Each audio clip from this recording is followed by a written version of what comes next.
கிறிஸ்துவுக்குள் பிரியமானவர்களே, எப்படி இருக்கிறீங்க? உங்கள் அனைவருக்கும் என் அன்பார்ந்த வணக்கம். இயேசு கிறிஸ்துவின் மகிமுள்ள நாமத்தினாலே இந்த வேளையிலே அவருடைய பாதப்படியிலே அமர்ந்து அவரை நோக்கி கூப்பிடும்படியான ஒரு பெரிய பாக்கியத்தை கர்த்தர் நமக்கு கொடுத்திருக்கிறார். இந்த நாள் மிகவும் ஆசீர்வதிக்கப்பட்ட நாளாகவும், இந்த நாளின் தேவைகள் அனைத்தையும் கர்த்தர் பூர்த்தி செய்து நம் இருதயத்தை சந்தோஷப்படுத்துகிற நாளாகவும் அமைய வேண்டும் என்று நாம் தேவனிடத்தில் வேண்டிக் கொள்வோம். வேண்டிக் கொள்வதற்கும் ஜெபிப்பதற்கும் அதிகமாகவே நான் உனக்கு செய்வேன் என்று அவர் நமக்கு வாக்கு கொடுத்திருக்கிறார். அந்த வாக்கு தத்தத்தின் வார்த்தையின்படி நாம் வேண்டிக் கொள்ளும் ஒவ்வொரு ஜெப குறிப்புகளையும் அவர் அறிந்து நம் தேவைகளை பூர்த்தி செய்து நம் இருதயத்தை சந்தோஷப்படுத்துவார் என்பதில் நாம் நம்பிக்கையின் இருதயத்தோடு காத்து கொண்டிருக்க வேண்டும். அவரை நம்பியிருக்கிற ஒவ்வொரு பிள்ளைகளையும் அவர் கைவிடவே மாட்டார்.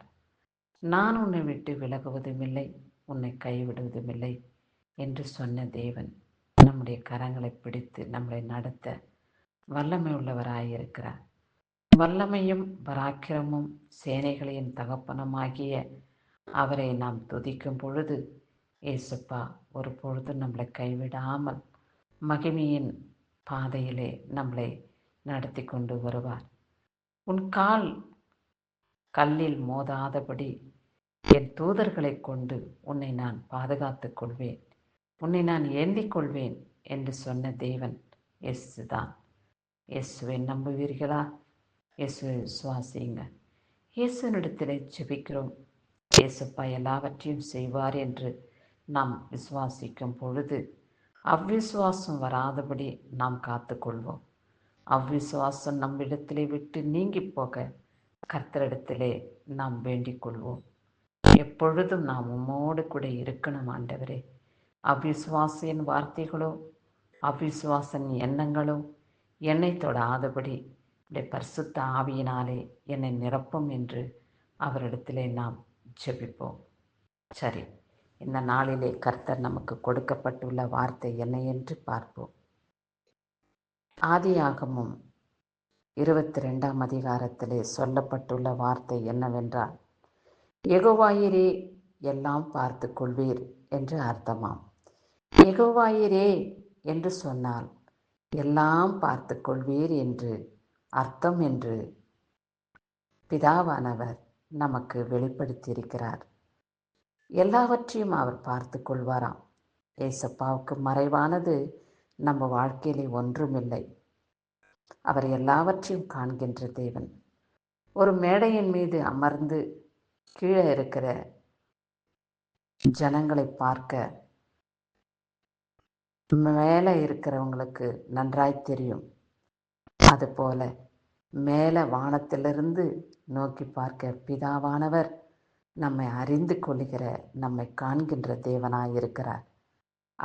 அவர் அண்டையிலே நாம் சேர்ந்து அவர் மகிமையினாலே நிரப்பப்பட்டு அவர் வல்லமையினாலே அபிஷேகம் பண்ணப்பட்டு நாம் வாழும் பொழுது நம்முடைய தேவைகள், நம்முடைய இருதயத்தின் நோக்கத்தின் எண்ணங்கள், சிந்தனைகள் எல்லாவற்றையும் அவர் பார்க்கிற தேவனாயிருந்து எல்லாவற்றையும் அவர் கண்காணித்து, யெகோவாயிரே நீர் எல்லாம் என் வாழ்க்கையிலே பார்த்து கொள்வீர் என்ற விசுவாசத்தோடு நம்முடைய ஜெப குறிப்புகளை அவரிடத்தில் ஒப்புவிக்க வேண்டும்.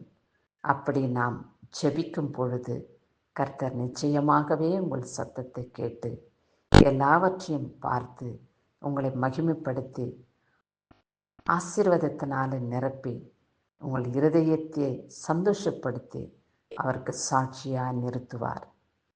அதுவரை நாம் பொறுமையோடு காத்து கொண்டிருக்க வேண்டும். கர்த்தர் சொன்னாரே எல்லாவற்றையும் பார்த்து கொள்வேன் என்று, அவர் இன்னும் சந்திக்கவில்லையே என்று அவசரப்படக்கூடாது.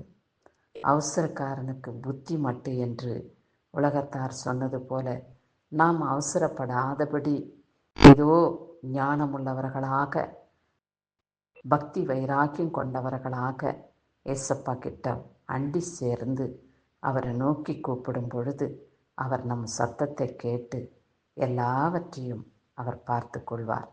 கவலைப்படாதிருங்கள், எதை குறித்தும் துக்கப்படாதிருங்கள். காலங்கள் கடந்து போகிறதே, என்ன செய்வேன் என்று சிந்தனை வேண்டாம். அவருக்கு தெரியும் நம் தேவைகள் என்ன என்று. ஜப குறிப்புகள் ஒவ்வொன்றையும் அவருடைய ஞாபக புஸ்தகத்தில் குறித்து வைத்து அவர் கண்காணித்து தக்க சமயத்திலே அதன் செயல்களை நம் வாழ்க்கையிலே செயல்படுத்துவார். இயேசு கிறிஸ்துவுக்கே சதா காலங்களிலும் மகிமையும் கனமும் துதியும் உண்டாவதாக. ஆமென்.